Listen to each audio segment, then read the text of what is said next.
and this show is brought to you by YYC Hip Hop Daily. The series is a story-based journey on the local hip-hop scene. Check out our previous season on our YouTube and stay tuned for our new segments, episodes being released every week. In this episode, I brought in Malaika Hailey, real cool and chill person, good vibes all around. We get to learn how she got started in music, her spiritual ways, and everything about Malaika Hailey. Y'all already know, I'm your host, Ferno. This is Get Into the Bag podcast. Stay tuned for the episode and make sure you follow us. Yo, my people, welcome back to the Get Into the Bag podcast here at YYC Hip Hop Daily. You already know who I am. I'm your host, Ferno. And if you got time and you got love for us, go check out season 2 and the first episodes of season 3, all live on our YouTube. Follow us on Instagram. Today, I done brought in a special guest, Malaika Hailey. How you doing today? I am doing pretty peachy, actually. How are you? I'm really good, actually. Yeah? Thank you for asking. Bet. So everybody, we're about to get to know Malaika Hailey, so stay tuned. This episode is going to be great. Yo, so I kind of want to start this podcast episode, just kind of like getting to know you. And for the people that don't know you, help them get to know you as well. So like, where does your story begin? I mean, like birth, I guess. We don't, so where were you born? And then fast forward to like, where you kind of grew up and how it all started, what influenced you in music. Gotcha. And so I was born in Kenya, Nairobi. I was adopted by a lovely couple who were from Manitoba. And when I turned 4, I believe, my mom got pretty sick and we had to move back to Manitoba for some healthcare and stuff like that. She's peachy now. Okay, wonderful woman, lady, So then I started taking vocal lessons when we lived in Manitoba. I lived in Winnipeg. That's where I grew up. I started taking vocal lessons around 9 or 10 years old. And my first performance, though, was probably when I was like 5 or so. Yeah. Where was that? I think it was at like my church. Yeah, I think I sang like the Christmas special or something like that. Yeah, definitely was that. Actually, no.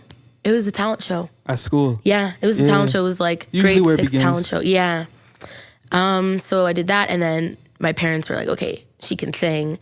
She should sing. Yeah, she sings all the time. Like, when can we put her in vocal lessons? So they reached out to a couple people and stuff and started as soon as, it was biologically smart to start training your voice. Yeah. And I did that all the way till I was 20. Okay. And I like trained hard. Like lessons, hours and hours a week, practicing all the time, competitions. I was training in classical music, everything from like Latin, French. I did a little bit of German, a lot of musical theater, that's a lot of like French Canadian folk songs and shit like that. So like, and a lot of theory. So like I studied the actual theory of music for a very long time. So that's very embedded into me. Yeah. And a lot of my abilities now are because of the training that I did back then. Yeah, what were your like main influences that really like kept you motivated to keep practicing this passion? I mean, I just performing kind of. It was more about that whole experience of working on a song or multiple songs, getting on stage and making people feel something. And like I would always make eye contact with everybody. I never had stage fright. I was never scared, even in competitions when I was younger and stuff. I just got so excited to like impact people. Like I could see it in their eyes and stuff, and it was so life-giving to me as well. And I just chased that always, I guess. Yeah, that was the high that you chased. Yeah, performing. So like for someone that's new and performing and does have stage fright, do you have any tips to that? Like how you can get over stage fright? Because like if you never had it, you must know like your way around the stage for sure. Yeah, I mean, I'd say I get nervous in the sense that if I under-prepare for something, but like I'm doing myself a disservice then, like because it's very much, I won't perform if my heart, body, and soul aren't in it. And so a huge part of getting over your nerves is being able to like really get your fist around all 3 of those things. And if you think about like, if you love performing, like if you do it in your bedroom and shit like that, or like with family or just like your boyfriend or girlfriend or something like that, and you're just a little bit afraid to like do an open mic night or, like do it in front of strangers. Yeah. I usually just tell people to ignore the audience. And what my vocal coach always told me, which was actually just like a professional tip, was to just look just over the heads of everybody else. So you're able to exchange your energies, but it's not, when you look in somebody's eyes, then it's like you're aware of it. Yeah, it's very direct. But if I sing just over your head, the audience is usually far enough away that they're not gonna be able to tell that you're not looking right at them. And then they're getting that eye contact experience and impactful energy, but you're also then not having to like pick up on all of that. Like, oh my God, there's all these people looking at me and that pressure, right? So I always just tell people, like, just ignore them. Just do what you do. If you need to close your eyes, do it. Close your eyes. Because after a few lines, you'll realize that like, this is what I wanted to be doing, you know, and you're over it. And then you can, I don't know, check out who's in the crowd. You know what I'm saying? Yeah, you can focus on one person. Yeah, then, you know, you can work your way up and stuff. Yeah, like I used that. to have my dad always sit front and center whenever I competed when I was little. Yeah. And he would always just have the exact same facial expression regardless of what was happening on the stage. He just, you know, he's a very mellow guy. He just looked proud, you know, kind of like subtle little smile. And I lived to make my dad laugh and smile. So like the comfort of whatever. I was trying to make him then shed a tear or something or smile or whatever, right? So it kept you focused. It kept you on the right track and knowing what you were doing and stuff. Yeah, for sure. So like you said you competed when you were younger. Like what kind of competitions were you in? Like, this was adjudicated competitions. This is like so if you take vocal lessons technically, like actually from like a certified vocal coach, you enter into these like rural competitions or whatever, and they're structured with all of the other vocal teachers in that like rural area or whatever, and then all their students compete. And it's in age groups. It's like sports or whatever, right? Yeah. So like there's 13U and then 16U and 18U and then 25U and then there was adults and like seniors or whatever. And then in each of those age groups, there was a category for each genre. And it was usually more technical stuff like I had explained or like there wasn't like a hip hop and folk. Well, there was folk, but it was like technical, classical folk where you're reading it off of sheet music and the adjudicators are expecting you to crescendo where it says to in the music and sing the notes exactly as they're supposed to and written as the score says. And so there'd always be judges and you'd get dock points for shit. And like so it was serious. Everything down to how you were standing, how you were breathing, if you were engaging with the entirety of the audience and stuff like that. And if you won that, then you went up to provincials. And if you won provincials, you went up to nationals. Okay. In that category, age group and genre or whatever. Okay. So I usually competed up an age group. You were that good, eh? Yeah, everybody asked me to because I would just win all of my age group ones and nobody had any fun. And I didn't either really. It wasn't, I'm not even like, oh, I won all the time. No, but I was like, no, I want to be singing. It was just the way I was built. God made me like this. So let me compete with other people who are there as well. And there was always at least one other younger person up as well that it was like, me and you, bitch. Yeah, that's the You're the one right younger there. person in this age group as well. That's your rival. Yeah, exactly. And so I would...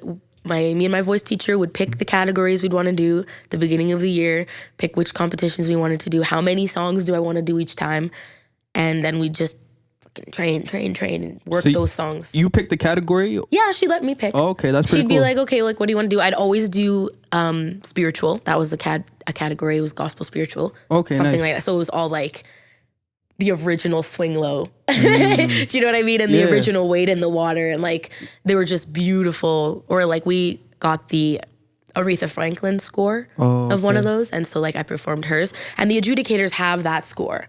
So they're following along and looking to see if I'm doing it right or whatever as the score says. And those were the best. And then I did jazz and blues always too. And musical theater. Fuck that shit right up. Sorry. Yeah, for sure. It was so fun, yeah. How far did you get in those competitions? Usually pretty far. I won a couple trophies, couple scholarships. Oh, no way. I won provincials a couple times.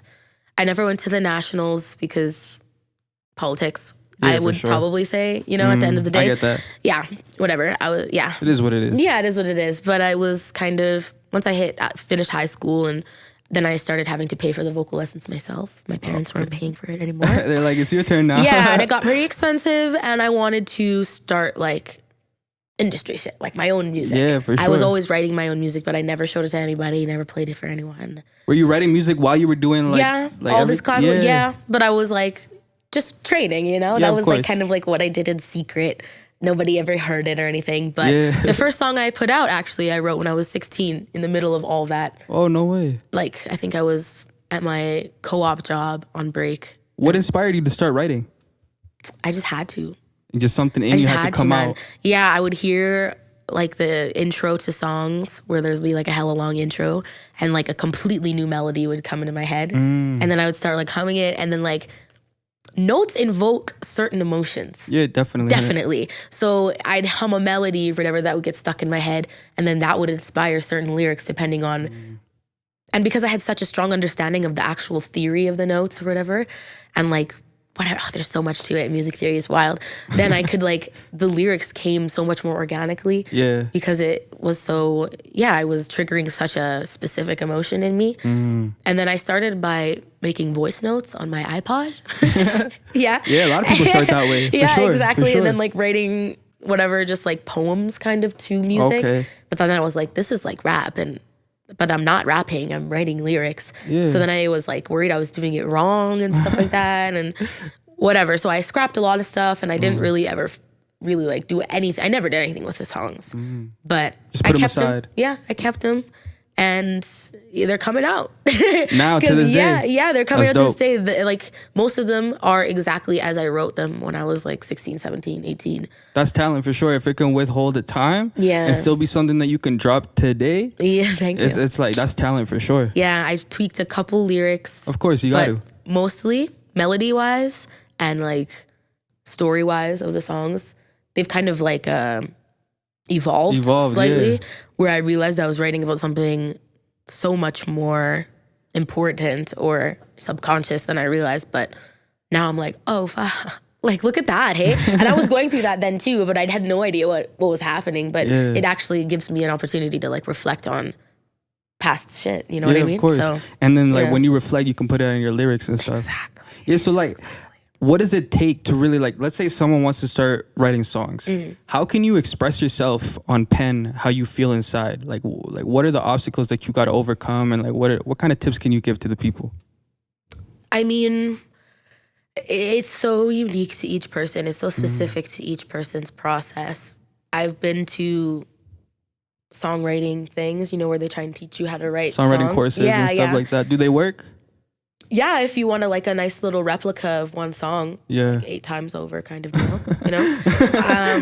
And I don't want to, I'm not pooping on anybody who believes in that stuff, because if you want to learn how to write a certain way, do that, because it'll teach you. There are certain ways of writing that I can't write. Like my natural writing process comes out Malaika Hailey. You know what I mean? But then there's people like Rihanna or Jessie Reyes, even they have their way of writing where I'm like, I'd like to learn how to write a little bit more like that, either melodically or lyrically or something. Does Rihanna write her lyrics? I don't know. Whoever writes Rihanna's lyrics. I feel like Rihanna's the vocal on the track, but yeah, that might be true. But maybe she write her Maybe, lyrics. I don't know. I can't speak on that. I don't know her like that. I don't know her process. Maybe not. Whatever. Yeah, she's a Drake, maybe. Who knows? She's got ghostwriters here and there. Yeah, I'm sure of it. It is what it is. But there's definitely like, you can hear, even in different genres, there's like in the genre of like indie pop. Right now, there's a very typical sound in the female voice that is very, you get a certain type of reaction when you hear that certain quality in a female voice, and it's being replicated a lot these days. And for whatever reason, that style of voice seems to also have lyrical content and write kind of in that same style. And you can be taught how to write like that, which is so cool. Yeah, that is. No, because that's really cool. There are ways that I can't write naturally that I want to learn how to. Yeah. Because why would I can't say one way is better. No, of or better course. suited even. Like I can learn shit. You know what I mean? Different ways that you write might lead to how you express yourself in different ways. In different ways. Maybe I'll learn how to write this way, and then like that causes me to like be able to put different type of content out. Yeah, 100%. Exactly. So when was that time that you started writing, you've been doing all these competitions. When did that like spark inside of you be like, I want to get into a studio. I want to start dropping my own music. Like when about that time?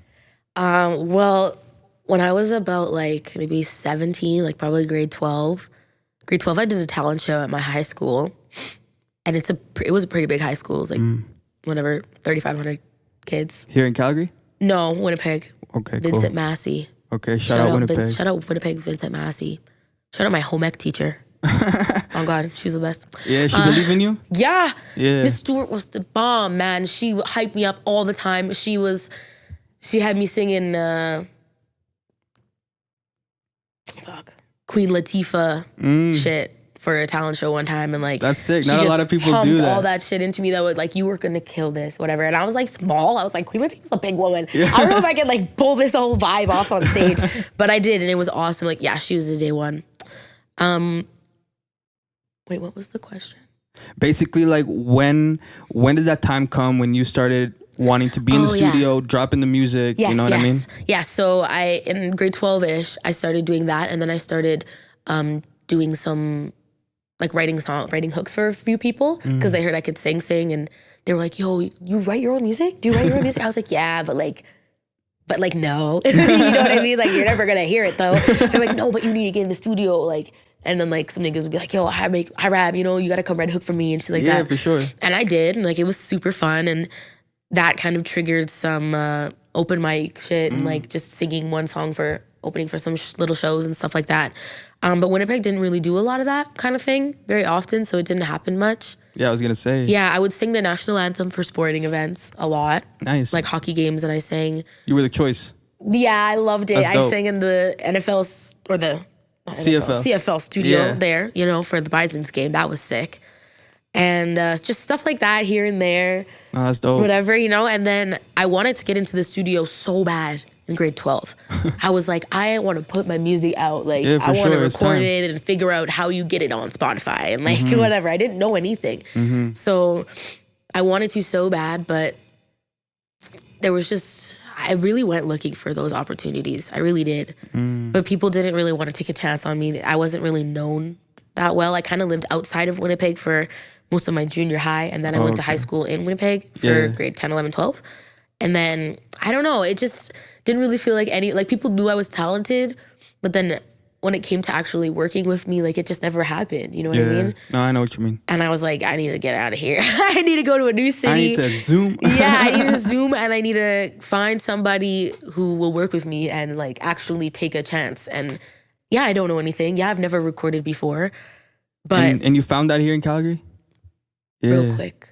Who was that first person? Can you remember? That took a chance on me? Yeah. Yes, I can remember. I don't know if I can say his name. He's such a ghost. No, that's fine. But he put on a showcase at The Nest. The Nest was like this have you heard of The Nest? No, personally I haven't. No, it was like a underground kind of club scene where it was like also an art studio. Artists came and did like art shows there and stuff. And rappers came and artists came and like recorded in there as well, and they put on little shows. Where was this location? They moved around. It moved around all the time. Now it's in like a warehouse district kind of somewhere. Oh, okay. Really sure. Were they ever on Beltline? No. Okay, that's a different place I'm thinking about. Wicked 420 show last year. Wild. On Beltline? No, at The Nest. This place. It's still around. Yeah, it's still around. It shut down for a little while. Their owner was like traveling. Yeah, for sure. But like, cause he just like owns this like warehouse or whatever and opens it whenever he chooses. That's dope. That's dope. But I think it's opening again soon. But there was a homie there. He knew that owner, and he was